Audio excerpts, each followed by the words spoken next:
ஒரு பச்சிளம் குழந்தைய தாளாட்டி சோறூட்டி சீராட்டி வளர்த்து ஆளாக்குறது அவ்வளோ எளிதானதில்ல. அதை விட மிக கஷ்டமான ஒண்ணு ஒரு தோப்பை உருவாக்குறது. ஏன் தெரியுமா? குழந்தைகள் கூட வலிச்சாலோ பசிச்சாலோ அழுகை மூலமா சொல்லிடும். நாமளும் கண்டுபிடிச்சு அதுக்கு தேவையானதை கொடுத்துடலாம். ஆனா செடி கொடி மரங்களுக்கு சொல்ல தெரியாது.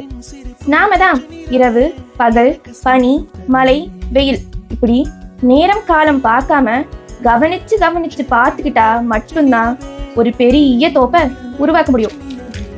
இப்படி பார்த்து பார்த்து உருவாக்குன ஒரு அழகான தென்னந்தோப்பை தான் இப்ப நாம பார்க்க போறோம். அப்ப யோசிச்சு பாருங்க, இந்த உலகத்தோட உண்மையான ஹீரோ யாரு? விவசாயி தானே. காங்கேயத்துல இருந்து சரியா 7 கிலோமீட்டர் காடையூர்ல இருந்து சரியா 1 கிலோமீட்டர் தூரம் அருமையான தென்னந்தோப்பு, காப்பு இருக்கிற மரத்தோட சூப்பரான ஒரு தோப்பு வந்திருக்கு. வாங்க பார்க்கலாம். இந்த மாதிரி சின்ன சின்ன கண்ணுக கிட்டத்தட்ட ஒரு 30 மரம் இருக்கு. வாங்க பாருங்க, பூவெல்லாம் காய்ச்சிருக்கு. பூவெல்லாம் பூத்துருக்கு. இந்த மாதிரி பெரிய மரம், அதாவது காப்போட இருக்கும் பாருங்க. கொஞ்சம் தான் எனக்கு பத்தலை. இந்த ஹைட்டில் கிட்டத்தட்ட 70 மரம் இருக்குது. இந்த மாதிரி சின்ன தென்னை மரம் கிட்டத்தட்ட பார்த்தீங்கன்னா 100 தென்னை மரம், அதாவது எல்லாமே நாட்டு தென்னை மரம். கிட்டத்தட்ட உங்களுக்கு ஒரு 5 வருஷத்தில் காப்புக்கு வந்துடும்.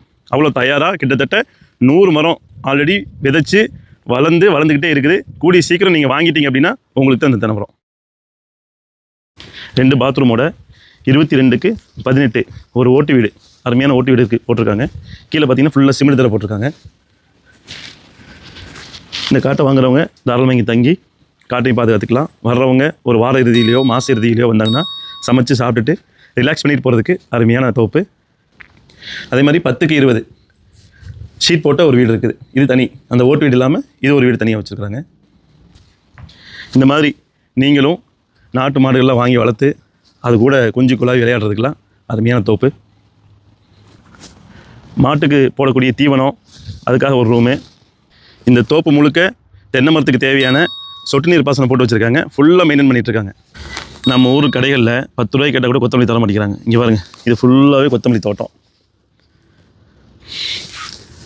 என்ன வாசமாக இருக்குது. இந்த மாதிரி ஒரு வாழ்க்கை வாழணுங்க. சிட்டிக்குள்ளே ஒரு நிம்மதி இல்லாத வாழ்க்கை வாழ்கிறதுக்கு இந்த மாதிரி பீஸ்ஃபுல்லாக ஒரு வாழ்க்கை வாழணும் அப்படின்னா தாராளமாக இந்த தோப்பு வாங்குங்க. நீங்கள் வாங்கினீங்கன்னா கண்டிப்பாக உங்களுக்கு ஒர்த்தாக இருக்கும்.